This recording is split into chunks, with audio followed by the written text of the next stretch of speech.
अभी तो उसी की धूम मची हुई थी कि एक और विजिट भी आ गया, और वो है कि इंडिया के प्राइम मिनिस्टर अब विजिट करने जा रहे हैं फ्रांस का।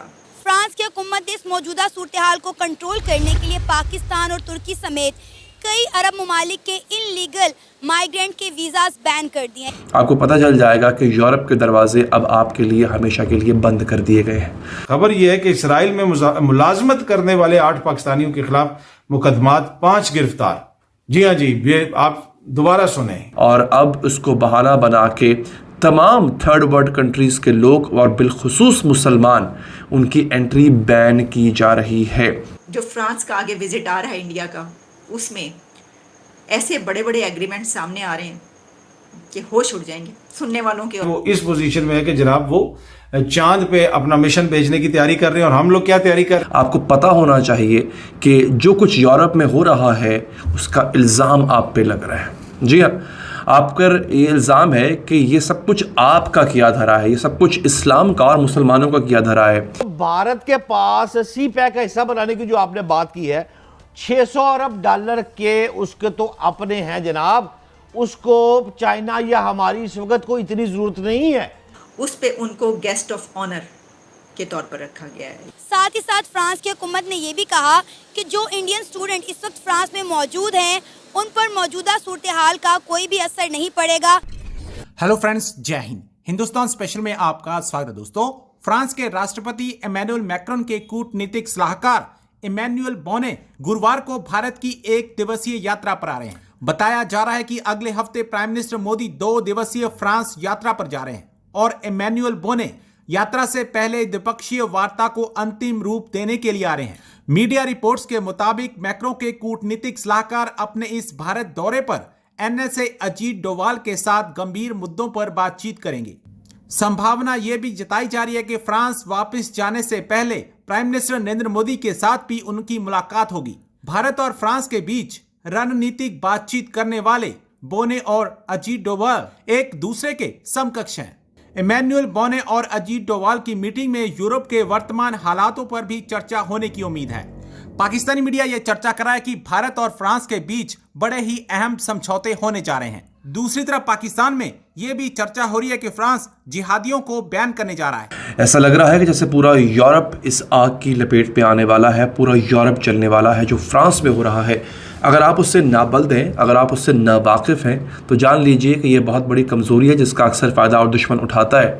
आपको पता होना चाहिए कि जो कुछ यूरोप में हो रहा है उसका इल्ज़ाम आप पे लग रहा है। जी हाँ, आप पर ये इल्ज़ाम है कि ये सब कुछ आपका किया धरा है, ये सब कुछ इस्लाम का और मुसलमानों का किया धरा है।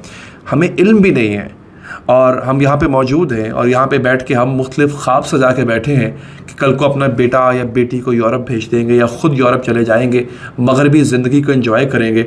लेकिन आप शायद इस बात से इल्म है कि अगले चंद मिनट में जो मैं आपको बताने जा रहा हूँ नाज़रीन, आपको पता चल जाएगा कि यूरोप के दरवाजे अब आपके लिए हमेशा के लिए बंद कर दिए गए हैं।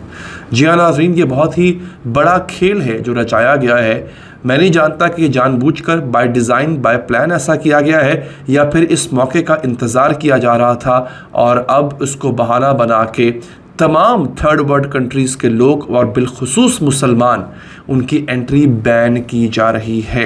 और किस तरह से पूरे यूरोप में ये आग फैलती जा रही है, लेकिन इसका खमियाजा बिल आखिर आपको भुगतना पड़ेगा। और ख़ास तौर पे जो पाकिस्तानी, जो मुसलमान इस वक्त गैर ममालिक में रह रहे हैं, यूरोपीय ममालिक में रह रहे हैं, मेरे ख़्याल में अब जो हालात और वाक़यात मैं देख रहा हूँ, जो मैं आपको दिखाने जा रहा हूँ थोड़ी देर में, मेरे सामने इस वक्त लैपटॉप में फैक्ट्स एंड फिगर्स हैं, उसके मुताबिक शायद उनका बोरिया बिस्तर भी गोल होने लगा है।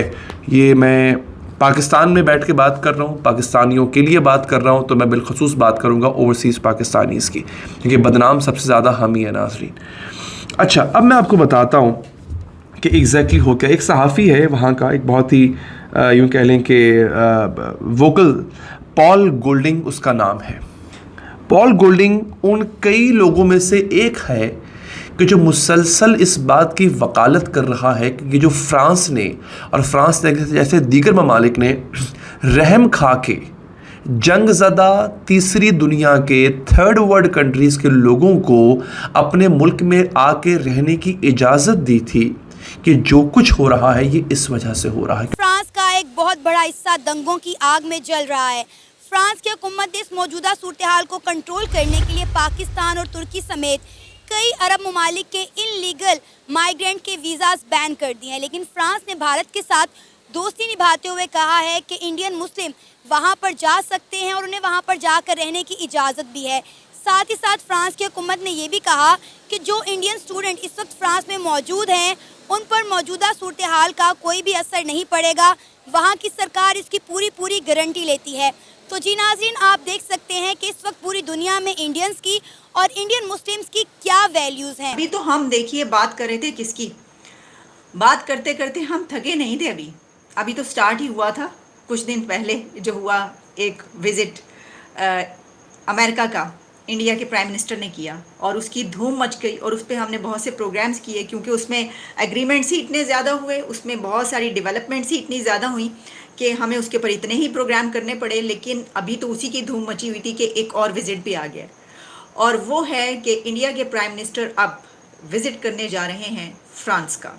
पेरिस पहुंचेंगे वो 13 जुलाई को, इसी मंथ में, क्योंकि 14 जुलाई जो कि नेशनल डे है फ्रांस का, उस पे उनको गेस्ट ऑफ ऑनर के तौर पर रखा गया है। यानी PM Modi guest of honour होंगे फ्रांस के नेशनल डे पे। इसको कहा जाता है बास्टील। अब इसको आप बास्टील कह सकते हैं, बेस्टील कह सकते हैं, लेकिन अगर आप फ्रेंच इसका प्रोनाउंसिएशन पूछेंगे तो वो है बेस्टिलिए, उसको बोलते हैं बास्टिलिए। तो ये क्या है, इस दिन की अहमियत क्या है? तो देखें, अगर आप ये कहें कि ये जो दिन है ये start of the French revolution था तो गलत नहीं होगा। और इसको ये कहा जाता है कि एक रिप्रेजेंट करता है equality, liberty and modern democratic जो फॉर्म ऑफ गवर्नमेंट है उसको, क्योंकि जो इससे पहले बादशाह थी वो ख़त्म होने का भी इसको ये दिन कहा जाता है। और फिर उसके बाद एक नया शुरू हुआ रेवोल्यूशन, जो फ्रेंच रेवोल्यूशन की बात की जाती है। इसका एक स्क्वायर भी है, बेस्टिल स्क्वायर वहाँ पर।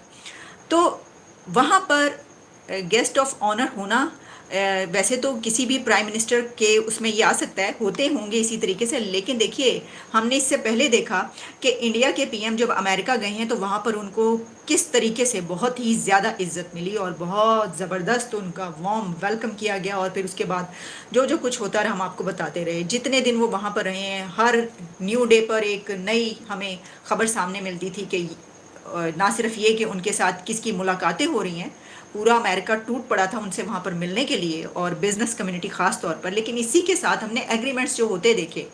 तो जो मैं आपको अभी डिटेल्स बता रही हूँ, जो फ्रांस का आगे विज़िट आ रहा है इंडिया का, उसमें ऐसे बड़े बड़े एग्रीमेंट्स सामने आ रहे हैं कि होश उड़ जाएंगे सुनने वालों के। और यानी कि होश, वैसे ज़ाहिर है कि अगर मैं अभी देख रही थी कि हमारे मुल्क में क्या चल रहा है, तो फिर ऐसे हालात में तो होश ही उड़ने चाहिए कि देखिए हमारा हमसाया जो है वो क्या कर रहा है और हम क्या कर रहे हैं।